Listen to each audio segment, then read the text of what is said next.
Hello dear student. I hope आप सबकी पढ़ाई अच्छी चल रही होगी और लेकिन कहीं ना कहीं आप लोग को टेंशन भी बनी होगी कि कैसे पढ़ाई किया जाए। तो इसके लिए आप लोग के लिए एक खास कोर्स लाया गया है, क्रैश कोर्स, जिसमें आपको सभी विषयों की तैयारी करवाई जाएगी, खासकर एग्जाम के अनुसार, एग्जाम के पैटर्न के अनुसार, जिसमें रहेंगे सबसे बेस्ट मोस्ट इंपॉर्टेंट क्वेश्चंस जो बार बार एग्जाम में रिपीट होते हैं और उन्हें बार बार एग्जाम में आने की संभावना रहती है। तो केवल और केवल उन्हीं क्वेश्चन को यहाँ पर इस कोर्स में लाया गया है सभी विषयों के लिए। तो ये कोर्स अभी मात्र आप लोगों को अवेलेबल है 699 में, लेकिन अब एक खास ऑफर एक और है कि अगर आप इस कोर्स को 5 सितंबर से पहले परचेस करते हैं, अगर इस आप कोर्स को 5 सितंबर से पहले परचेस करेंगे तो ये कोर्स आपको केवल और केवल पड़ेगा 400 रुपए में। ठीक, तो आप जल्द से जल्द परचेस करें 5 सितंबर से पहले और अपना सेविंग करें और साथ में अपना जो तैयारी है उसको बेस्ट से बेस्ट तरीका से करें ताकि आप सक्सेस हो सके। तो चलिए शुरू करते हैं आज का लेक्चर, जो कि है सॉल्यूशन, सेकंड चैप्टर केमिस्ट्री का। पहला चैप्टर हो चुका है, आज हम लोग सॉल्यूशन देखने वाले हैं, उसके मोस्ट इंपोर्टेंट क्वेश्चन। तो चलिए शुरू करते हैं। देखिए यहां पर हमें आज देखना है लेसन 2 सॉल्यूशन का most important questions of chapter 2। देखिए यहां पर सबसे पहले हम लोग देख लेते हैं शॉर्ट आंसर टाइप क्वेश्चन। आपको पहले ये बता दूं कि जितने भी यहाँ केमिस्ट्री में सब्जेक्ट हैं उन सब सब्जेक्ट से केवल जितने भी चैप्टर हैं, चैप्टर वाइज सॉरी, जितने भी केमिस्ट्री में चैप्टर हैं उन सभी चैप्टर से केवल और केवल इंपॉर्टेंट क्वेश्चन क्यों लाया गया और ऐसे ऐसे क्वेश्चंस को उठाकर यहाँ पर ला गए हैं जिससे कि उस चैप्टर के सारे टॉपिक कवर हो जाए। यहाँ पर जैसे जैसे आप लोग यहाँ पर क्वेश्चंस देखिएगा तो आप लोग बुक में यहाँ पर जाकर अपने बुक से मिला सकते हैं, आपको पता चलेगा कि यहाँ पर जितने भी क्वेश्चंस है उसमें सारे टॉपिक यहाँ पर आपके सिलेबस के कवर हो चुके हैं। ठीक, तो आपको यहाँ पर सभी वैसे इंपॉर्टेंट क्वेश्चंस मिलने वाले हैं ताकि पूरा आपका चैप्टर कवर हो जाए और एग्जाम का तैयारी कम समय में कम क्वेश्चंस के साथ अच्छी तरह से हो जाए। तो बस आपको मेहनत करना है हमारे साथ, हम आपके लिए तैयार हैं, बस आप अपने लिए तैयार रहिए और ऐसे ही लगन के साथ मेहनत करते रहिए तो आप जरूर सक्सेस होइएगा। तो चलिए शुरू करते हैं। हमारा पहला प्रश्न है give an example of solution of a gas in a solid. देखिए यहाँ पर सॉल्यूशन यहाँ पर बहुत टाइप का देखने को मिलेगा, जिसमें हमें मेन जो 3 टाइप का पढ़ने के लिए होता है। एक यहाँ पर हमें देखने को मिलेगा gas in liquid, gas in liquid. Second हम लोग को देखने को मिलेगा solid in liquid, solid in liquid. और इसके बाद हमें देखने को मिलेगा लिक्विड इन लिक्विड। ऐसे इसके अलावा भी बहुत सारे हैं लिक्विड इन लिक्विड, लेकिन इस चैप्टर जो हमारा जो चैप्टर है मेजरली इसी पर डिपेंडेंट है पूरी तरह से। ठीक, इस तरह से। इसके अलावा और कौन कौन हमें पढ़ने को मिलेगा, तो जैसे गैस इन सॉलिड, ये भी हमें इस चैप्टर में है, लेकिन इससे प्रश्न उतना नहीं पूछा जा सकता है, लेकिन आजकल थोड़ा सा पैटर्न चेंज हुआ है तो उस आधार पर प्रश्न पूछ देता है। गैस इन सॉलिड या लिक्विड इन सॉलिड, इस तरह से लिक्विड इन सॉलिड। फिर इसी तरह हो गया सॉलिड इन सॉलिड। ठीक, इस तरह से हो जाएगा। इसके अलावा फिर गैस का भी हो जाएगा solid in gas, liquid in gas, gas in gas. इस तरह से मैं यहाँ पर बोले तो फिजिकल प्रॉपर्टीज के आधार पर यहाँ पर, या बोले तो स्टेट जो होता है यहाँ पर मैटर का स्टेट, सॉलिड, लिक्विड, गैस, ये तीनों स्टेट के आधार पर यहाँ पर सॉल्यूशन का यहाँ पर क्लासिफिकेशन है। एक लिक्विड सॉल्यूशन, फिर सॉलिड, फिर गैस। गैस में जो मेन सॉल्वेंट रहेगा उसके आधार पर यहाँ पर क्लासिफिकेशन किया जाता है। तो यहाँ पर प्रश्न देखिए हमारा क्या है, यहाँ पर सॉलिड, यहाँ पर जो सॉल्यूशन है सॉलिड है क्योंकि मेन सॉल्वेंट क्या है, सॉलिड है। यहाँ पर देखिए the solution of gas in solid. यहाँ पर प्रश्न क्या पूछ रहा है कि हमें एक एग्जांपल देना है कैसे विलयन का या कैसे सॉल्यूशन का, तो वैसे सॉल्यूशन जिसमें क्या हो, गैस सॉलिड में डिजोल्व हो या उसमें घुला हुआ हो। ठीक, तो यहाँ पर सॉल्वेंट क्या रहेगा, यहाँ पर सॉलिड रहेगा और जो सोल्यूट रहेगा वो क्या रहेगा, गैस रहेगा। तो वैसा एग्जांपल हमें देना है। तो देख लेते हैं एक example. An example of solution of gas is an, is a solid is hydrogen gas dissolved in palladium. यहाँ पर देखिए जो पैलेडियम क्या है, एक प्रकार का मेटल है, और मेटल यहाँ पर नॉर्मली किस स्टेट में होता है, तो सॉलिड स्टेट में होता है। किस स्टेट में, सॉलिड स्टेट में। और यहाँ पर बात करें हाइड्रोजन गैस का, तो हाइड्रोजन गैस नॉर्मली किस स्टेट में रहता है, तो गैसियस स्टेट में, इस तरह से, ठीक। तो यहाँ पर क्या है, जो हाइड्रोजन गैस है पैलेडियम पर क्या है, डिसॉल्व है। तो यहाँ पर गैस क्या है, गैस किस में डिसॉल्व है, सॉलिड में। तो ये किसका एग्जांपल हो जाएगा, solution of gas in solid. ऐसे तो एक ही एग्जांपल पूछा जाता है, इसके अलावा भी और अनदर एग्जांपल हम लोग देख लेते हैं। ये है गैस इन सॉलिड के example, oxygen dissolve in titanium. Titanium भी क्या एक प्रकार का मेटल है, और मेटल जनरली क्या होते हैं, तो सॉलिड होते हैं, ठीक। और इसके अलावा अगर बात करें जो ऑक्सीजन है, तो ऑक्सीजन क्या है, ये गैसियस स्टेट में होता है, यानी कि गैस है जो कि गैसियस स्टेट में पाया जाए। तो यहाँ पर भी हमें देखने को क्या मिला है कि ऑक्सीजन किसमें डिसॉल्व है, टाइटेनियम में, ठीक। तो यहाँ पर हमें क्या देखने को मिला, गैस का सॉल्यूशन है सॉलिड में, ठीक। तो ये भी किसका एग्जांपल हो गया, तो solution of gas in solid. इस तरह से कभी कभी इसके अलावा भी पूछा जा सकता है, इस जैसे एक अमलगम वाला, कि अमलगम में क्या होता है, जो सॉलिड होता है लिक्विड में, जैसे में पारा के अंदर मरकरी के मेटल के अंदर जब फेरस या अन्य सोडियम में सबको उसमें मिलाया जाता है तो अमलगम तैयार होता है, ठीक। तो अमलगम किस प्रकार का सॉल्यूशन हो गया, तो अमलगम हमारा रहेगा क्या, सॉलिड इन लिक्विड, ठीक, क्लियर है। तो इसी तरह से सभी के एग्जांपल यहाँ पर रहेंगे, आपकी किताब में रहेंगे, उसी एक क्या बोलते हैं, उसी कॉन्सेप्ट के आधार पर एक प्रश्न है। तो अगर इस प्रश्न का कॉन्सेप्ट समझ गए कि कॉन्सेप्ट क्या है, तो आप लोग इस सब का भी बुक से एग्जांपल देख सकते हैं, नहीं तो ये नॉर्मली आप लोग ध्यान से अपना ये कर सकते हैं। तो एक उस कॉन्सेप्ट से क्वेश्चन हो गया। बढ़ते हैं नेक्स्ट क्वेश्चन की ओर। थर्ड यहाँ पर नेक्स्ट क्वेश्चन है हमारा, right the difference between molality and molality. यहाँ पर थोड़ा सा नाम में डिफरेंस है, लेकिन ध्यान दीजिएगा, एक है मोलारिटी और दूसरा है मोलालिटी, यानी कि मूल्यरता और मूल्यलता। यहाँ पर देखिए डिफरेंस हमें देखने को मिल रहा है। यहाँ पर कभी कभी डिफरेंस ना पूछ कर दोनों का डिफिनेशन भी पूछ दिया जाता है। तो यहाँ पर देखिए हमने डिफिनेशन में इसका, यहाँ पर जो डिफरेंस है इसी में डिफिनेशन यहाँ पर मैंने लाने का कोशिश किया है। तो देखिए पहला डिफरेंस देख लेते हैं। तो molarity of a solution is defined as the number of moles of the solute dissolve per litre of the solution. तो मोलारिटी है क्या, तो कोई भी ऐसा सॉल्यूशन जिसके एक लीटर विलियन में, यहाँ पर एक लीटर, यहाँ पर क्या है सॉल्यूशन, यानी कि विलियन, पूरा सॉल्यूशन कितना होना चाहिए 1 लीटर।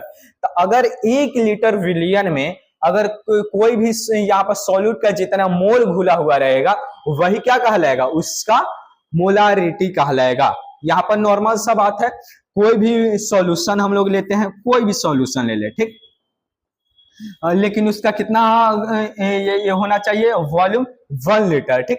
अगर 1 लीटर सॉल्यूशन में अगर कोई सॉल्यूट का 1 मोल घुला हुआ है, क्या घुला है 1 मोल, ये तो वो क्या हो जाएगा, यहाँ पर उसका मोलारिटी हो जाएगा। इस तरह से यहाँ पर 1 मोल या 2 मोल भी हो सकता है, लेकिन यहाँ पर मेन सॉल्यूशन का वॉल्यूम कितना होना चाहिए, वॉल्यूम हमेशा 1 लीटर होना चाहिए।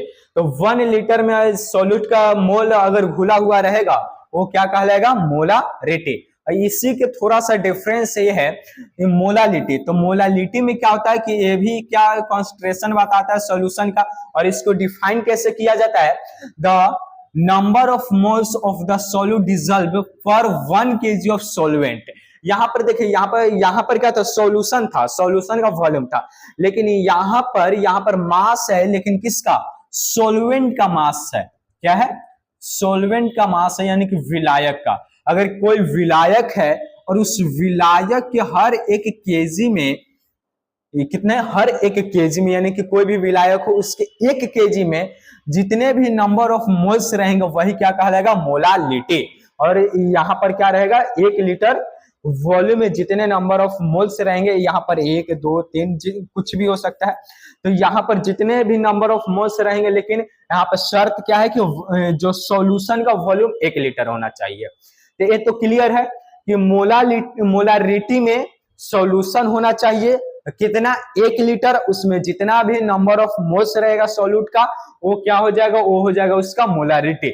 इसके डिफरेंस इसमें देखो मोलालिटी में, तो मोलालिटी में क्या है, तो यहाँ पे सोलवेंट में देखा जाता है। ध्यान देने वाली बात क्या है, तो यहाँ पर सोलवेंट में देखा जाता है, और सोलवेंट कितना होना चाहिए, तो 1 केजी होना चाहिए, और हर 1 केजी में जितना यहाँ पर नंबर ऑफ मोल्स सॉल्यूट के रहेगा वही क्या कहलाएगा, मोलालिटी कहलाएगा। क्लियर है, बस ये बात ध्यान देना है। इसमें सॉल्यूशन देखा जाता है, इसमें सोलवेंट देखा जाता है। इसमें सॉल्यूशन का वॉल्यूम देखा जाता है, इसमें सॉल्वेंट का मास देखा जाता है। ठीक, इस यूनिट में देखा ही जाता है, और ध्यान रखिएगा। अब देखिए, अब इसको जो मोलारिटी है इसको डिनोट किया जाता है कैपिटल एम से, जबकि इसको डिनोट किया जाता है स्मॉल एम से। ठीक, अगर बात करें यहाँ पर मोलारिटी पर, it is affected by change of temperature. यहाँ पर जो मोलारिटी है टेम्परेचर के प्रभाव से ये चेंज होता है, क्योंकि यहाँ पर ये किस पर डिपेंड कर रहा है, ये डिपेंड कर रहा है वॉल्यूम ऑफ सॉल्यूशन। यहाँ ये किस पर, सॉल्यूशन के वॉल्यूम पर डिपेंड कर रहा है, और वॉल्यूम क्या होता है, टेम्परेचर के अनुसार टेम्परेचर बढ़ता है तो वॉल्यूम भी बढ़ जाता है, और टेम्परेचर घटता है तो वॉल्यूम भी घट जाता है। तो यहाँ पर हमें क्या देखने को मिल रहा है कि जो भी है मोलारिटी किस पर डिपेंड कर रहा है, वॉल्यूम, किसके वॉल्यूम पर, सॉल्यूशन के वॉल्यूम पर। और जो वॉल्यूम है किसके कारण चेंज होता है, टेम्परेचर के कारण। तो जब टेम्परेचर के कारण वॉल्यूम चेंज हो रहा है, वॉल्यूम पर ही मोलारिटी डिपेंड कर रहा है, तो जैसे जैसे टेम्परेचर में बदलाव आएगा वैसे वैसे मोलारिटी में भी बदलाव आएगा। क्लियर। अब देखिए यहाँ पर अगर बात करें, it is not affected by change of temperature. यहाँ पर आप लोग ध्यान दीजिएगा कि मोलालिटी किस पर डिपेंड कर रहा है, तो सोलवेंट के मास पर। सोलवेंट के किस पर, मास पर, और मास पर टेम्परेचर का कोई प्रभाव नहीं पड़ता है। ठीक, टेम्परेचर का कोई इफेक्ट नहीं होता है। अगर किसी ऑब्जेक्ट का मास 1 केजी है या 2 केजी 3 केजी इस तरह से है, तो टेम्परेचर चाहे कितना भी बढ़ जाए या कितना भी घट जाए, उसका मास हमेशा उतना ही होने वाला है। लेकिन ऐसा केस वॉल्यूम में नहीं मिलता, वॉल्यूम टेम्परेचर बढ़ने पर बढ़ जाएगा। तो मास में तो कोई यहाँ पर चेंज नहीं हो रहा है, ठीक, टेम्परेचर के बढ़ने घटने से, और मास पर ही क्या डिपेंड कर रहा है, मोलालिटी। तो यहाँ पर टेम्परेचर से कोई प्रभाव तो मास पर पड़ नहीं रहा है, इसलिए मोलालिटी क्या होता है, टेम्परेचर के कारण इस पर कोई प्रभाव नहीं पड़ता है। क्लियर होगा ये टॉपिक। अगर बात करें इट्स यूनिट इज मोल पर लीटर, अगर मोलारिटी का यूनिट का बात किया जाए तो इसका होता है मोल पर लीटर। इसको साथ में मोला, यहाँ पर इसकी यूनिट को मोलर भी बोला जाता है। आप लोग ये ध्यान रखिएगा, क्या बोला जाता है, मोल पर यूनिट को ऐसे मोल पर लीटर है, तो इसको मोलर भी बोला जाता है। आप लोग याद रखिएगा कि मोल पर लीटर को क्या बोला जाता है, मोलर। तो यहाँ पर कभी कभी आपको यहाँ पर मिल सकता है कि मोलारिटी का यूनिट क्या होता है, और यूनिट के जगह पे आपको मोल पर लीटर ऐसे लिखा हुआ ना मिलकर आपको मोलर भी लिखा हुआ मिल सकता है। तो वहां पर कंफ्यूज नहीं होना है, ये याद रखना है। क्लियर है। अब बात करें अगर मोलालिटी में, तो मोलालिटी में हमें क्या देखने को मिलता है, अगर यूनिट में, तो मोल पर केजी। क्या देखने को मिलेगा, मोल पर केजी, इस तरह से। ठीक, और मोल पर केजी को यहाँ पर बोला जाता है मोलल। क्या बोला जाता है, मोलल। यहाँ पर देखिए मोलर र है, यहाँ पे ल है, मोलल। तो मोल पर केजी को क्या बोला जाता है, मोलल भी बोला जाता है। तो ये ध्यान रखिएगा, यहाँ पर ये जो यूनिट है मोल पर केजी ना देकर यहाँ पर दे सकता है, मोलल भी दे सकता है। तो आप लोग उस बात को ध्यान रखिएगा। तो यहाँ पर तो हम लोग डिफरेंस देख लिए मोलारिटी और मोलालिटी में। तो बढ़ते हैं अगले क्वेश्चंस की ओर। हमारा अगला क्वेश्चन है define the ppm and mole fraction. Ppm और मोल फ्रैक्शन क्या, ये भी एग्जाम में कई बार पूछा जा चुका है। ऐसे ऐसे क्वेश्चंस कभी कभी क्या होता है कि शॉर्ट आंसर टाइप क्वेश्चंस में पूछ लिए जाते हैं, तो कभी कभी लॉन्ग टाइप आंसर क्वेश्चंस में भी पूछ लिए जाते हैं। जैसे कि दो दे दिया जाएगा कि पीपीएम क्या है, मोल फ्रैक्शन क्या है, मोलारिटी क्या है, तीनों को एक साथ मिला दिया जाएगा या चारों को, और पूछ दिया जाएगा कि यहाँ पर चारों का डिफिनेशन लिखें, वो हो जाएगा 5 नंबर का आपका। इस तरह से भी क्वेश्चंस पूछे जाते हैं। तो देखिए पहले देख लेते हैं हम लोग पीपीएम के बारे में कि पीपीएम क्या है। The part of solute present in 1 million parts of the solution is called parts पर मिलियन और पीपीएम। तो यहाँ पर देखिए पीपीएम है क्या, अगर कोई भी हम सॉल्यूशन लेते हैं, ठीक, उसको 1 मिलियन पार्ट में हम डिवाइड कर देते हैं, ठीक। 1 मिलियन पार्ट, मिलियन का हो गया 10⁻⁶। अगर उसमें the part of solute present in 1 million, यानी कि अगर 1 मिलियन पार्ट में, सॉल्यूशन के 1 मिलियन पार्ट में जितना यहाँ पर सॉल्वेंट, यहाँ क्या बोलते हैं, सॉल्यूट यहाँ पर प्रेजेंट रहेगा, कौन प्रेजेंट रहेगा, solute, the parts of solute.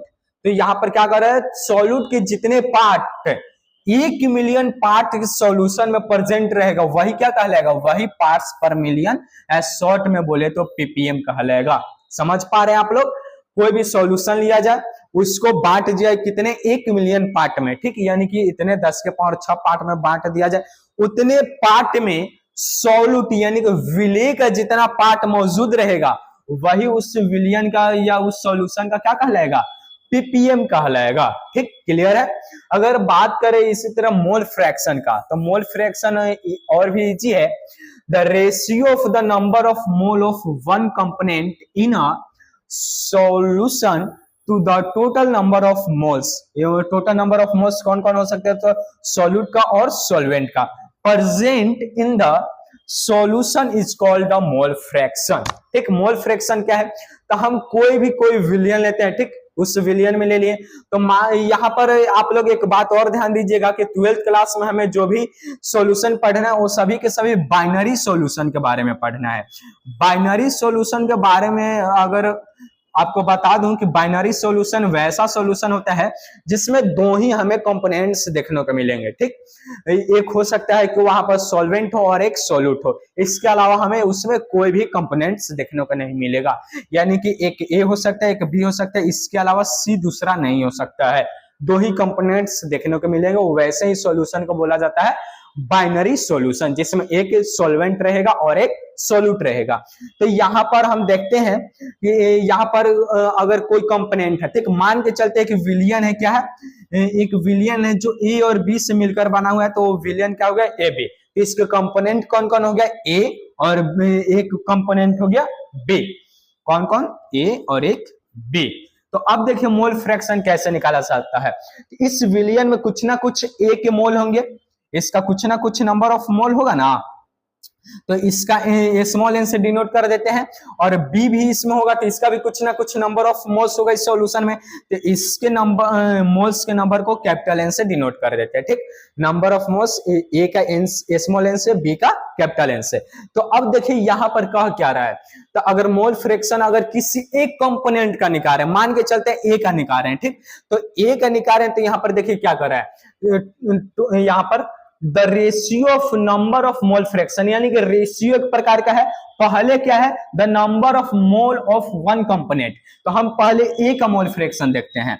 Mole fraction of A, mole fraction of A, तो यहां पर देखिए हो क्या जाएगा, तो यहां पर क्या रहा है, the number of mole of one component, तो ए का हम लोग निकाल रहे हैं, तो पहले ए का देखेंगे नंबर ऑफ मोल, तो नंबर ऑफ मोल ए का कितना लेके चल रहे हैं, कंसीडर हम लोगों ने किया है स्मॉल एन, तो यहां पर एन लिख दिए, ठीक। अब उसके बाद क्या कर रहा है, उसके बाद in a solution to the total number of moles, यानी कि टोटल नंबर ऑफ मोल्स से, तो सॉल्यूशन में कौन कौन है, सॉल्यूट है, सॉल्वेंट है, तो टोटल नंबर दोनों के मिलाकर होगा, तो इसका ए का एन है और बी का कैपिटल एन है, तो इस तरह से हो जाएगा एन प्लस एन, इस तरह से हो जाएगा, ठीक, क्लियर है। देखिए रेशियो का है, तो रेशियो को इसी रूप में हम लोग दर्शाते हैं डिवीजन के रूप में, तो ऊपर हमें जो पहले बात आती है उसे ऊपर रखा जाता है, तो ऊपर क्या है, the number of mole of one component, यानी कि जिसका निकाल रहे हैं उसका ऊपर, और उसके बाद हमें नीचे क्या रखना है, तो नीचे हमें रखना पूरा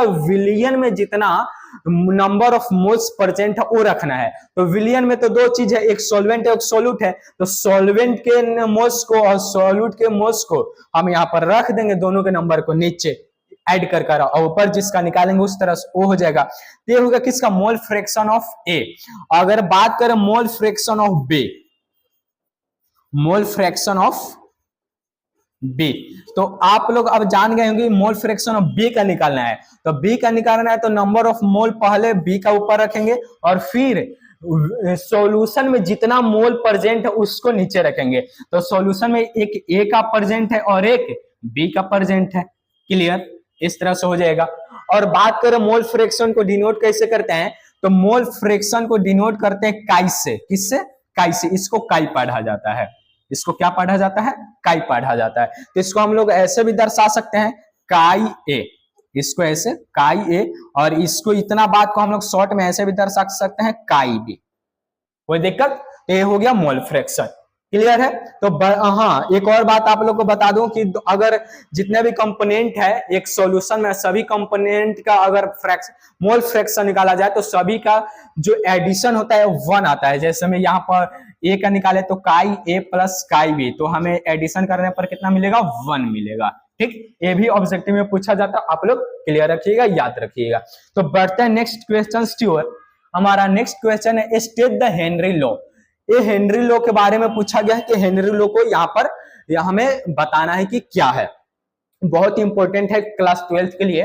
देखिए यहाँ पर Henry law states that a constant temperature, Henry law बताता है कि एट अ कांस्टेंट टेम्परेचर, यानी कि एक निश्चित तापमान पर, the amount of gas that dissolve in a liquid is directly proportional to the partial pressure of that gas above the liquid। यहाँ पर देखिए क्या कर रहा है, अगर कोई भी गैस जो किसी सॉल्यूशन में डिसॉल्व है तो उसका अमाउंट हम लोग ले लेते हैं, the amount of gas dissolve in a liquid, यानी कि कोई लिक्विड है, उस लिक्विड में कोई गैस डिसॉल्व है। ठीक, तो कितना मात्रा डिसॉल्व है, कितना अमाउंट डिसॉल्व है, तो the amount of gas dissolve in liquid is directly proportional to the partial pressure of that gas.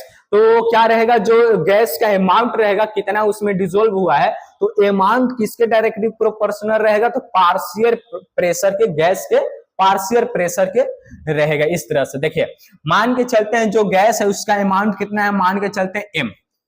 M यहाँ पर क्या है? गैस का अमाउंट है। ये जो डायरेक्टली प्रोपोर्शनल किसके रहेगा? Partial pressure of the gas. तो partial pressure of the gas कितना हो जाएगा? तो गैस है तो उसका प्रेशर हमें देखना है, तो क्या हो जाएगा? Partial pressure of gas. मान के चलते वो गैस क्या है? ए, तो इस तरह से पार्शियल प्रेशर उसके इस तरह से बराबर हो जाएगा। ठीक, अगर यहाँ पर अगर प्रोपोर्शनल का साइन हटाएं तो यहाँ पर एम इक्वल क्या हो जाएगा? यहाँ पर आएगा एक कांस्टेंट के एच और फिर पी ए, इस तरह से पार्शियल प्रेशर ऑफ गैस। यहाँ पर मान के चलते जो ए है वो गैस है कोई। तो अब देखिए यहाँ पर वियर एम क्या है? Mass of gas, mass of gas. अगर बात करें पी ए क्या है, तो यहाँ पर तो ए हमारा हो जाएगा partial pressure of gas, partial pressure of gas. ठीक, और जो केच है एक प्रकार का कांस्टेंट है, ये क्या है? कांस्टेंट, कांस्टेंट है जिसको बोला जाता है हेनरी कांस्टेंट। ये भी आप लोग ध्यान रखिएगा, जिसको क्या बोला जाता है? तो हेनरी कांस्टेंट बोला जाता है। ठीक, ये हो गया। अगर बात करें यहाँ पर देखिए, ये तो हम लोग जान गए कि कोई भी गैस लेते हैं उसमें कोई गैस का कितना अमाउंट घुला हुआ है, तो उस गैस का जो अमाउंट रहेगा वो किसके डायरेक्टली समानुपाती रहेगा? प्रोपोर्शनल रहेगा। तो उस गैस के जो पार्शियल यानी कि उसका आंशिक दाब जो रहेगा, यानी कि गैस का जो अपना आंशिक दाब रहेगा उसके बराबर रहेगा। यानी कि गैस का जितना ज्यादा प्रेशर उतना ज्यादा गैस उसमें क्या घुलते जाएगा, उसका ज्यादा मात्रा। अगर गैस का प्रेशर कम है तो गैस क्या होगा? किसी लिक्विड में उसका कम मात्रा घुलेगा, और गैस का प्रेशर ज्यादा है तो उसका जो गैस है उसका ज्यादा अमाउंट उस लिक्विड में घुलेगा। यही है, अगर साधारण बात में बोले हेनरीज लॉ तो यही है। तो गैस का जितना ज्यादा दाब उतना ही ज्यादा घुलेगा, उसका उतना ही अमाउंट ज्यादा घुलेगा। जितना कम दाब उसका उतना ही अमाउंट कम घुलेगा लिक्विड में। ठीक, इसी को शॉर्ट में लिखा गया है कि क्या होता है? उसका अमाउंट डायरेक्टली प्रोपोर्शनल होता है उसके पार्शियल प्रेशर का, गैस के पार्शियल प्रेशर का उसे लिक्विड में। ठीक, क्लियर है? तो इसको शॉर्ट में ऐसे लिखा जाए, इसको मैथमेटिकल रूप में। यहाँ पर आप लोग ध्यान लीजिए, रखिएगा कि इसके बाद जब इसको स्टेट कर देंगे हम लोग इसके लैंग्वेज में, तो उसके बाद मैथमेटिकल रूप में भी लिखना होता है। इसके अलावा आप लोग को एक और बात ध्यान दिलवा दूं कि जो यहाँ पर हेनरीज लॉ है, इस यहाँ पर ये भी देखने को इसको और भी दूसरे तरीका से यहाँ पर हेनरीज लॉ को स्टेट किया जाता है। तो आपको बता दूं Henry's law also stated that, यहां पर देखिए क्या है, यहां पर हमें मिलेगा the stated that the pressure of gas directly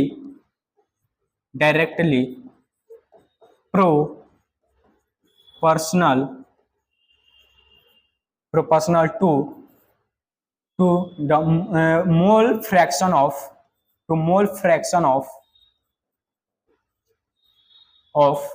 gas in that liquid।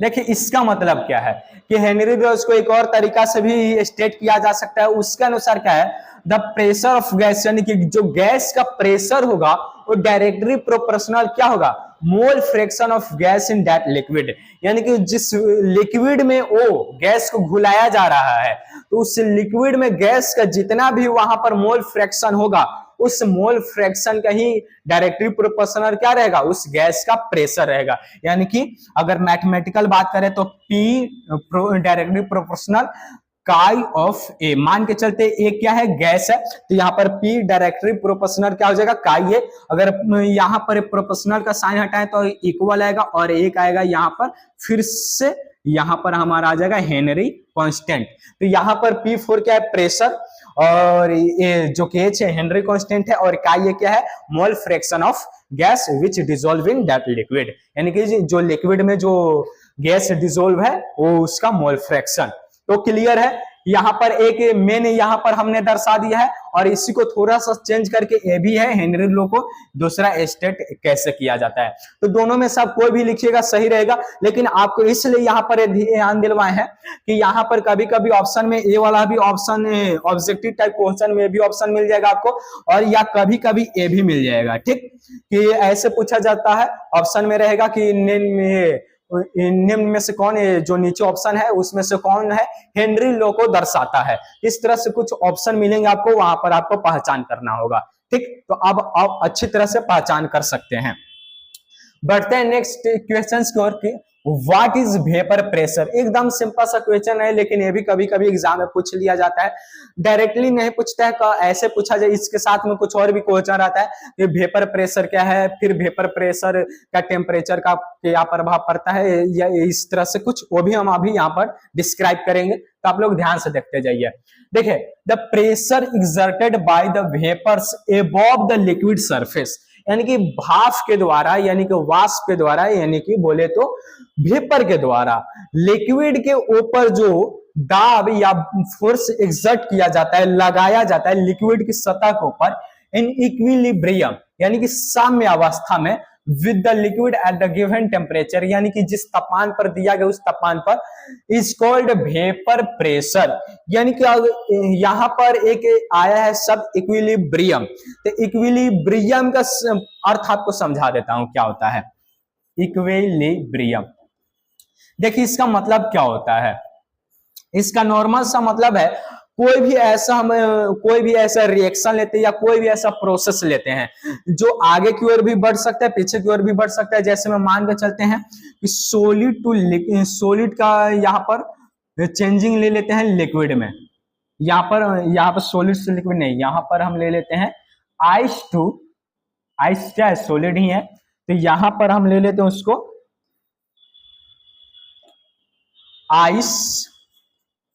Ice का चेंजिंग किस में करना है, वाटर में। ठीक, तो यहां पर क्या है, आइस क्या है, सॉलिड है, और ये क्या है, लिक्विड है। ठीक, ये रिवर्सिबल भी होता है, इधर से भी जाएगा इधर से भी आएगा। आइस को हम वाटर में भी चेंज करते हैं, वाटर को आइस में भी चेंज कर सकते हैं। तो यहाँ पर देखिए, जब मान के चलते जब आइस को वाटर में चेंज कर रहे हैं, लेकिन उसी समय ऐसा भी हो रहा है कि उसी समय वाटर भी आइस में चेंज हो रहा है। मान के चलते ऐसा स्थिति है जो कि लैब में वैसा स्थिति बनाया जाता है कि आइस कन्वर्ट हो रहा है वाटर में, और उसी समय वाटर भी कन्वर्ट हो रहा है आइस में। तो जितना मात्रा में एक निश्चित समय में मान के चलते हैं कि जितना मात्रा में आइस वाटर में कन्वर्ट हो जाता है उतना ही मात्रा में वाटर आइस में कन्वर्ट हो गया, ठीक। यानी कि दोनों का यहाँ पर देखा जाए तो जितना शुरुआत में आइस का जो मैटर यहाँ पर जितना मास रहेगा या जितना यहाँ पर उसका मात्रा रहेगा उतना ही हिस्से में इधर वाटर भी रहेगा, ठीक। तो यहाँ पर दोनों क्या रहेगा, शुरुआत में जितना रहेगा बाद में भी उतना ही बना हुआ रहेगा, ठीक। उसमें कोई चेंजिंग नहीं आएगा, उसके मास में या उसके जितने भी मात्रा रहेगा उसमें कोई भी हमें चेंजिंग देखने को नहीं मिलेगा, क्योंकि जितना आइस वाटर में चेंज हुआ उतना ही वाटर ही आइस में चेंज हो गया। तो आइस का मात्रा क्या होगा, ना घटेगा ना बढ़ेगा। लेकिन हाँ लगातार चेंज हो रहा है, आइस का हो रहा है वाटर में चेंज हो रहा है, लेकिन इसका मात्रा घट बढ़ नहीं रहा है। उसी तरह वाटर भी है, वाटर भी क्या हो रहा है, लगातार आइस में चेंज हो रहा है, लेकिन इसका मात्रा घट बढ़ नहीं रहा है, क्योंकि हर एक दूसरे में क्या हो रहा है, घुलते मिलते जा रहा है, ठीक। तो इसी अवस्था को बोला जाता है इक्विलिब्रियम, कि जब भी यहाँ पर कोई प्रोसेस हो, प्रोसेस में हमें चेंजिंग लगातार हो रहा है, लेकिन उसके मास में या उसके किसी भी बदलाव, उसके किसी भी अवस्था में परिवर्तन हो रहा है, लेकिन उसके मात्रा में कोई भी परिवर्तन नहीं हो रहा है। क्या, उसके मात्रा में कोई भी परिवर्तन नहीं हो रहा है, तब स्टेट क्या कहलाएगा, इक्विलिब्रियम। सेम इसी तरह यहां पर भी देखा जाए, जब लिक्विड से वेपर बन रहा हो, क्या हो, जब लिक्विड से वेपर बन रहा हो, क्या, वेपर, और साथ में वेपर से क्या बन रहा हो, लिक्विड, यानी कि ठीक एक ही समय में लिक्विड से वेपर बन रहा हो और वही वेपर उसी समय क्या हो, लिक्विड में बदल रहा हो। तो जितना मात्रा में एक समय में लिक्विड वेपर में बदल जा रहा है उतना ही मात्रा में वेपर लिक्विड में बदल जाएगा। तो यहां पर लिक्विड वेपर में बदल रहा है, लेकिन इसका मात्रा ना घटेगा ना बढ़ेगा। उसी तरह वेपर का भी क्या होगा, इसका मात्रा ना घटेगा ना बढ़ेगा, क्योंकि लगातार एक दूसरे में बदलते जा रहा है। तो ये भी अवस्था क्या कहलाएगा, इक्विलिब्रियम कहलाएगा। और मुझे पूरा आशा है कि इक्विलिब्रियम का एक नॉर्मल अर्थ आप लोग समझ चुके होंगे। तो अब यहाँ पर वैसे इक्विलिब्रियम की अवस्था में अगर कोई भी भाप है, उस भाप के द्वारा द्रव की सतह पर जो बल लगाया जाएगा, जो दाब लगाया जाएगा, वही क्या कहलाएगा, वेपर प्रेशर कहलाएगा। क्लियर है, एकदम नॉर्मल सा डिफिनेशन है कि कोई भी द्रव को हम लोग गर्म करते हैं कोई निश्चित तापमान पर, उस तापमान पर भाप निकला, उस भाप के यानी कि वेपर, उस वेपर के द्वारा लिक्विड के सरफेस पर जो प्रेशर लगा वही क्या कहलाएगा, वेपर प्रेशर। लेकिन शर्त क्या होना चाहिए, वो इक्विलिब्रियम में होना चाहिए। और इक्विलिब्रियम क्या है अभी हम लोग समझ चुके हैं, ये क्लियर है हमारा। अब देखिए इसमें क्या हो पूछता है, कभी कभी पूछ देता है कि अगर लिक्विड में हम नॉन वोलाटाइल ऑब्जेक्ट डाल दें, नॉन वोलाटाइल ऑब्जेक्ट डाल दें, तो नॉन वोलाटाइल ऑब्जेक्ट वैसा ऑब्जेक्ट होता है जो वेपर में चेंज ना हो सके, ठीक, जो वेपर में चेंज ना हो सके।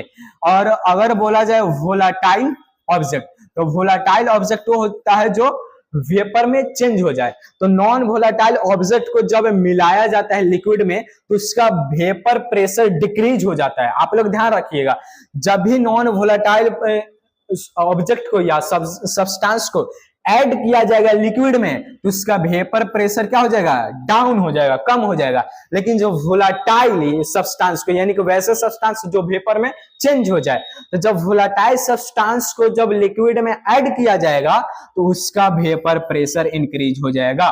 तो आप लोग ये बात याद रखिएगा, ऑब्जेक्टिव में या सब्जेक्टिव में इस बात को पूछ दिया जाता है, ठीक। तो यहाँ पर हमने बता दिया। तो बढ़ते हैं नेक्स्ट क्वेश्चन की ओर। हमारा नेक्स्ट क्वेश्चन है describe the rods law. Rods law ये भी क्लास 12 का बहुत ही इंपॉर्टेंट क्वेश्चन है, ये भी कई बार एग्जाम में पूछा जा चुका है और आगे भी पूछे जाने की बहुत संभावना है। देखिए, at given temperature for a solution of a volatile liquid the partial vapour pressure of each component in solution is equal, यहां पर ई होगा, equal to the product of the vapour pressure of the pure component and its mole fraction. बात समझ में आई? बिल्कुल नहीं समझ में आई, समझते हैं। चलिए देखिए, यहां पर मान के चलते हैं हम कोई एक सॉल्यूशन ले लेते हैं। यहां पर हमें बाइनरी सॉल्यूशन नहीं लेके चलना है सिलेबस के अनुसार। तो मान के चलते एक सब्सटेंस ए है और एक सब्सटेंस बी है, ए और बी से मिलकर बना हुआ है बाइनरी सॉल्यूशन, ठीक। अब इसके बाद हमें इसमें क्या देखना है, अब एक कह रहा है ये क्या है, वोलाटाइल लिक्विड होना चाहिए for a solution of volatile liquid, यानी कि इस पूरा दोनों के दोनों क्या होना चाहिए, वोलाटाइल होना चाहिए, यानी कि भाप में बदल जाने वाला होना चाहिए। तो उसके बाद the partial vapour pressure of each component, अगर हर एक कंपोनेंट का पार्शियल प्रेशर देखा जाए।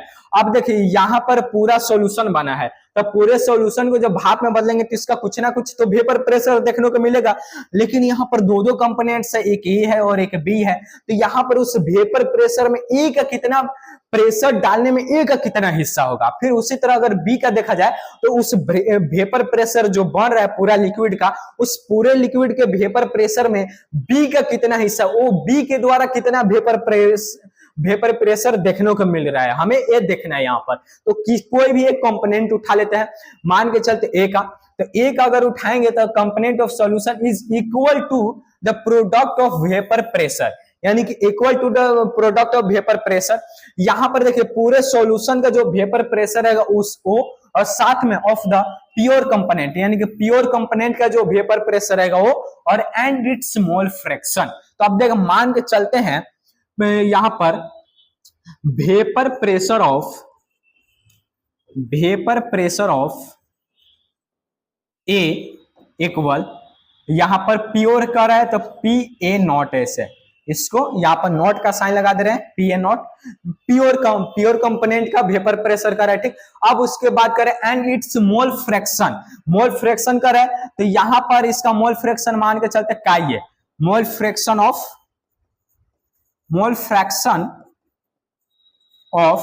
ए, इसको काई ए इक्वल काई ए, इस तरह से हो गया। तो अब देखिए, तो अगर ए का यहां पर देखा जाए कि ए का पार्शियल प्रेशर क्या होगा, now according to Raoult's law,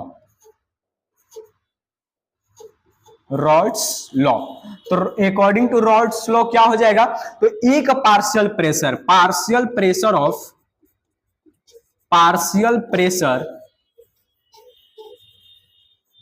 of ए, यानी इसको डिनोट कर देते हैं हम लोग पी ए से, तो partial pressure of P A क्या रहेगा, तो vapour pressure of pure component, pure component का वेपर प्रेशर हम लोग कितना लेके चले हैं, पी ए नॉट, और उसके बाद क्या करें, मोल फ्रैक्शन ऑफ ए, यानी कि इनटू काई ए, यहां पर इनटू काई ए, इस तरह से हो गया, ठीक।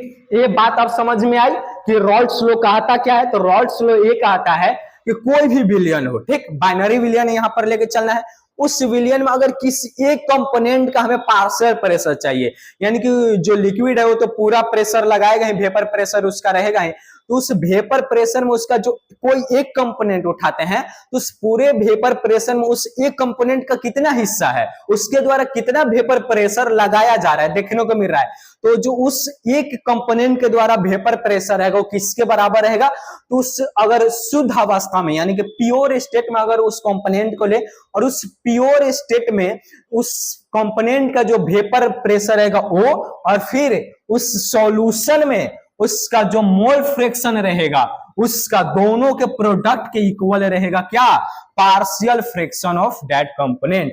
तो ए का हो गया। अगर बात करें बी का, तो बी का क्या हो जाएगा, पार्शियल फ्रैक्शन ऑफ बी,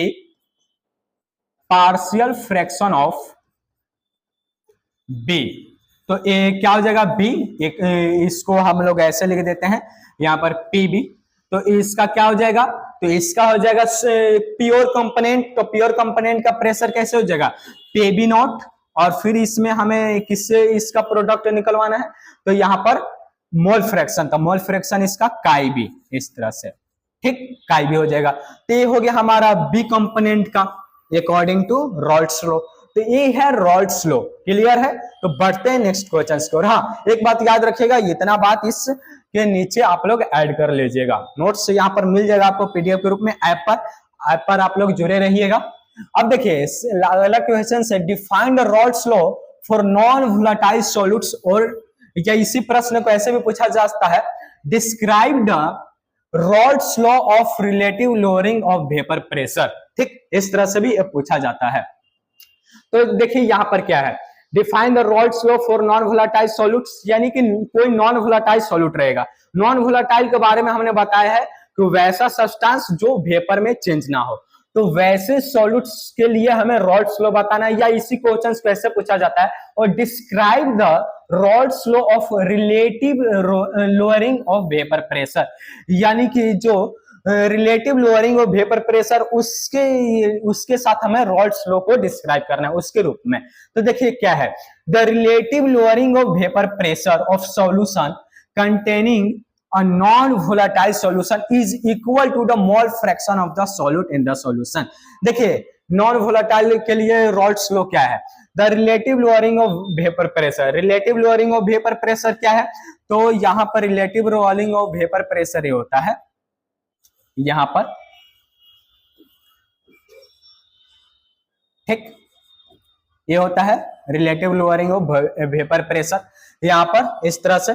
तो अब देखिए यहां पर ये हो गया, अब यहां पर क्या है, यहां पर a relative lowering of vapour pressure है, ए किसके इक्वल रहेगा, तो ए इक्वल रहेगा the pressure of solution is containing non volatile is equal to the mole fraction of solute. तो सॉल्यूट का मोल फ्रैक्शन क्या हो जाएगा, मान के चलते सॉल्यूट का n, तो इसका पूरा मोल फ्रैक्शन हो जाएगा n प्लस n इस तरह से, ठीक। तो ए है क्या, Raoult's law for non volatile solutes, या describe the Raoult's law of relative lowering of vapour pressure. तो इसके बाद हमें इस बात को लिख लेना है, ठीक। अब बढ़ते हम अपने नेक्स्ट क्वेश्चन की ओर। हमारा नेक्स्ट क्वेश्चन है right the difference between ideal and non ideal solution. हमें आइडियल और नॉन आइडियल सॉल्यूशन के बीच में हमें डिफरेंस दिखाना है। तो बात करते हैं, यहाँ पर हमने उसी तरह यहाँ पर हमने डिफिनेशन को अलग नहीं किया है, इस डिफरेंस में डाल दिया है। तो यहाँ पर देखिए, अब फर्स्ट में देखते हैं ideal solution obey the Raoult's law all at temperature and concentration. अगर जो आइडियल सॉल्यूशन होता है रॉल्स लॉ को किसी भी सांद्रता पर किसी भी तापमान पर उसका पालन करता है, उसका ओबे करता है, क्लियर है। अगर बात करें नॉन आइडियल सॉल्यूशन का, तो non ideal solution do not obey Rawls law. जो नॉन आइडियल सॉल्यूशन है रॉल्स लॉ का पालन नहीं करता है, ठीक, ये क्लियर है। अगर बात करें second, the interaction between the components are similar to those in the pure component. यहां पर अगर बात किया जाए कि यहाँ पर आइडियल सॉल्यूशन में जो अलग अलग कंपोनेंट मिलाया गया, मान के चलते एक कंपोनेंट ए है कंपोनेंट बी है, तो उनके बीच में जो इंटरेक्शन देखने को मिलेगा और जो इंटरेक्शन रहता है similar to those in the pure component. तो प्योर कंपोनेंट के बीच में जो इंटरेक्शन रहता है सेम उसके बीच जैसा। मान के चलते हैं जो सॉल्यूशन है, सॉल्यूशन में कंपोनेंट है ए और बी, तो ठीक ए और बी है, तो यहाँ पर ए और ए के बीच में भी इंटरेक्शन होगा और बी और बी के भी बीच में इंटरेक्शन होगा। लेकिन जब इसको प्योर स्टेट में, लेकिन जब इसको यहाँ पर सॉल्यूशन बनाया गया तो ए और बी को मिलाया गया होगा, ए और बी को मिलाने पर ए और बी के बीच में भी क्या मिला होगा, इंटरेक्शन मिला होगा। तो ए और बी का जो इंटरेक्शन होगा वो एकदम इक्वल होगा ए एक इंटरेक्शन के बीच या बी बी इंटरेक्शन के बीच। ये होता है आइडियल सॉल्यूशन में, समझ गए। अगर बात करें हम नॉन आइडियल सॉल्यूशन में, तो ऐसा कुछ नहीं होता, the interaction between the components are different from those the pure component. यानी कि यहाँ पर ए और बी के बीच में जो इंटरेक्शन है ए से डिफरेंट रहेगा और बी बी से भी क्या रहेगा, डिफरेंट रहेगा, ठीक। अगर बात करें यहाँ पर there is no enthalpy change on mixing. अगर आइडियल सॉल्यूशन में अगर दो डिफरेंट टाइप के कंपोनेंट्स को मिलाया जा रहा है तो मिलाने पर उनके एंथैल्पी में यानी कि हीट जो रिलीज होता है उसमें कोई भी यहाँ पर नो मिक्सिंग होता है, no enthalpy change on mixing, यानी कि उनके एंथैल्पी में कोई भी चेंजिंग नहीं देखने को मिलेगा। यानी कि यहाँ पर अगर बात करें एच मिक्सिंग, एच यानी कि हीट, एच मिक्सिंग क्या रहेगा, इक्वल टू 0 रहेगा। आप लोग ध्यान रखिएगा, इसके बाद इस बात को ऐड कर देना है। अगर इसमें देखिए there is enthalpy change on mixing, अगर नॉन आइडियल सॉल्यूशन बनाते हैं कंपोनेंट्स को मिलाकर तो हो सकता है जो सॉल्यूशन बना है वो ठंडा हो जाए या गर्म हो जाए, यानी कि उसके एंथैल्पी यानी कि उसके उष्मा में क्या, उसके उष्मा में डेविएशन देखने को मिलेगा, हो सकता है बढ़ जाए, हो सकता है घट जाए। यानी कि यहाँ पर क्या रहेगा, एच मिक्सिंग, अगर इसी को शॉर्ट में बोला जाए तो एच मिक्सिंग इक्वल नॉट 0, यहाँ पर घटता बढ़ता रहेगा, क्लियर है। अगर बात करें एक और का, तो there is no volume change on mixing. अगर आइडियल सॉल्यूशन को बनाया जाता है तो कंपोनेंट मिलाने पर वहां पर उसको वॉल्यूम में कोई चेंजिंग नहीं होता। मान के चलते हैं ए है 2 लीटर और बी है 3 लीटर, तो मिलाने पर दोनों को कितना होना चाहिए, 5 लीटर नॉर्मली। तो यहाँ पर आइडियल सॉल्यूशन में सेम यही होता है, 5 लीटर ही होगा। यानी कि यहाँ पर क्या हो जा रहा है, वॉल्यूम में भी क्या हमें देखने को मिलेगा, मिक्सिंग करने पर यहाँ पर हमें कोई चेंजिंग नहीं देखने को मिलेगा, यानी कि भी मिक्सिंग क्या हो जाएगा, जीरो। लेकिन अगर बात किया जाए वही नॉन आइडियल सॉल्यूशन में, तो यहाँ पर हमें क्या देखने को मिलेगा, यहाँ पर अगर मिलाया जाए तो हो सकता है 5 लीटर से कम हो जाए या हो सकता है 5 लीटर से ज्यादा भी हो जाए, यानी कि यहाँ भी डेविएशन देखने को मिलता है। तो यानी कि भी मिक्सिंग हमें क्या हो जाएगा, तो भी मिक्सिंग यहाँ पे हो जाएगा इक्वल नॉट जीरो। ठीक, क्लियर है। तो बढ़ते हैं नेक्स्ट क्वेश्चन की ओर। हमारा नेक्स्ट क्वेश्चन है व्हाट इज एजियोट्रॉप्स या एजियोट्रॉपिक मिक्सचर, यानी कि एजियोट्रॉपिक मिक्सचर क्या है या एजियोट्रॉप्स क्या है। बहुत ही नॉर्मल सा क्वेश्चन है लेकिन ये भी बहुत इंपॉर्टेंट है। देखिए इसमें क्या होता है, ए मिक्सचर्स ऑफ लिक्विड यानी कि solution which on boiling produce vapour, जो कि अगर जिसको खौलाया जाए या गर्म किया जाए, उबाला जाए तो क्या प्रोड्यूस करेगा, वेपर प्रोड्यूस करेगा with the same composition as the liquid. लेकिन कैसा, उसका जो कंपोजिशन होगा सेम लिक्विड के जैसा होगा। ठीक, यानी कि कोई भी विलियन बनाए, ठीक, विलियन सॉल्यूशन तैयार कर लिए तो उसका जो कंपोजिशन, जो रचना, जो रेशियो, यहाँ पर मान के चलते दो कंपोनेंट लिए, एक का ए और बी, तो ए और बी का कुछ ना कुछ तो रेशियो में लिए होंगे। मान के चलते हैं 25% ए लिए, 75% बी लिए, तो यहाँ पर रेशियो ए का ले लिए, यहाँ पर मान के चलते हैं 25% और बी का ले लिए 75%, इस तरह से। तो ये है लिक्विड स्टेट में, जो यहाँ पर जो भी कंपोजिशन है लिक्विड स्टेट में। लेकिन जब इसको गर्म कर कर बॉइल कर कर इसको वेपर में बदल दिया जाए तो वेपर में भी सेम यही कंपोजिशन देखने को मिलेगा, ये ना घटेगा ना बढ़ेगा और ना ही बी घटे बढ़ेगा। तो ऐसे मिक्सचर को बोला जाता है एजियोट्रॉप्स या एजियोट्रॉपिक मिक्सचर। और इसका खास बात एक और है, and boiled at constant temperature, और एक निश्चित तापमान पर उबलता है। ऐसा नहीं है कि किसी भी तापमान पर उबल जाएगा, एक क्या होता है, एक हमेशा एक निश्चित तापमान पर उबलेगा। इज कॉल्ड एजियोट्रॉप्स और एजियोट्रॉपिक मिक्सचर। एग्जांपल देख लीजिए, mixture of 95% of ethanol and 5% of water.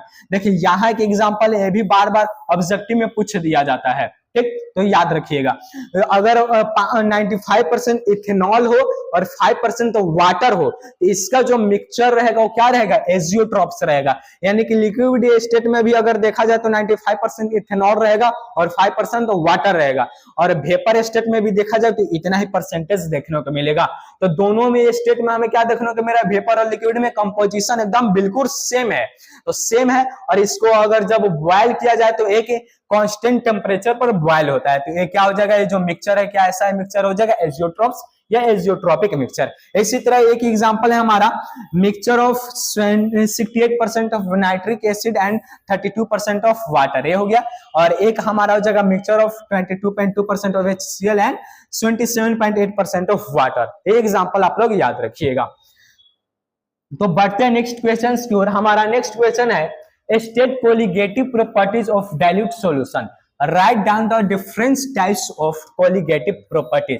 देखो कोलिगेटिव प्रॉपर्टीज जो डिफिनेशन है ये भी बहुत ही नॉर्मल है, लेकिन ये भी बार बार एग्जाम में पूछा जाता है और पूछा भी गया है, आगे पूछे जाने की संभावना भी है। साथ में इसका टाइप्स पूछा है कि कितने टाइप्स के होते हैं। तो देखिए the properties of the solution which depend only on the number of solute particles but not on the nature on the solute are called colligative properties।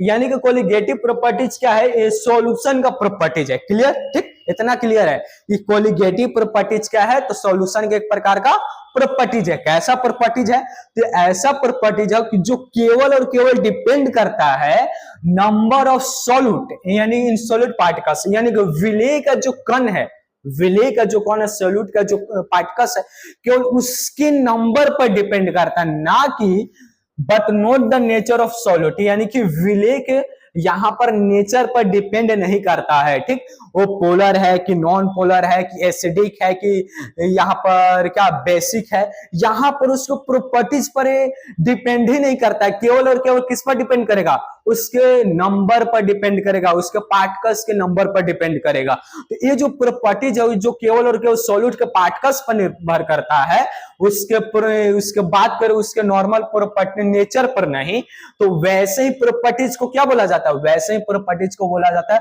Colligative properties. समझ में आ गया, ठीक। अब देखिए इसके कितने टाइप्स हैं, तो इसके 4 टाइप्स हैं। एक है relative lowering of vapour pressure, जो कि हम लोग देखे हैं कि relative lowering of vapour pressure आगे देखेंगे हम लोग। अच्छा ठीक है, ये अच्छी तरह से समझा देंगे। और सेकंड है इलिवेशन इन बॉइलिंग पॉइंट, ठीक, ये भी हम लोग देख लिए एलिवेशन, अभी देखना है एलिवेशन। और फिर थर्ड है डिप्रेशन इन फ्रीजिंग पॉइंट, और फोर्थ है ऑस्मोटिक प्रेशर, ठीक, यानी प्रेशर निदाब। तो ये चार प्रकार के कोलिगेटिव प्रॉपर्टीज होते हैं। ये चारों के चार केवल किस पर डिपेंड करेंगे, तो नंबर ऑफ सॉलिड पार्टिकल्स, ना कि उसके नेचर पे। तो क्लियर है कोलिगेटिव प्रॉपर्टीज कितना है और कितने प्रकार का होता है। तो आज के लिए यहीं पर रहने देते हैं, बाकी प्रश्न नेक्स्ट वीडियो में हम लोग देखेंगे। तो आप लोग हमारे साथ इसी तरह जुड़े रहिए, और वीडियो देखने के बाद अपना नोट्स बना लीजिए, और खुद से मेहनत से वैसे हम लोग नोट्स आपको प्रोवाइड कर रहे हैं ऐप पर। आप लोग ऐप पर हमारे साथ जुड़ जाइए, अभी तक नहीं जुड़े हैं तो, और यहाँ पर जुड़कर अपना तैयारी बहुत ही बेहतर ढंग से करिए, ठीक। तो फिर मिलते हैं अपने इस सॉल्यूशन चैप्टर के नेक्स्ट पार्ट में। तब तक के लिए पढ़ते रहिए। जय हिंद, जय भारत।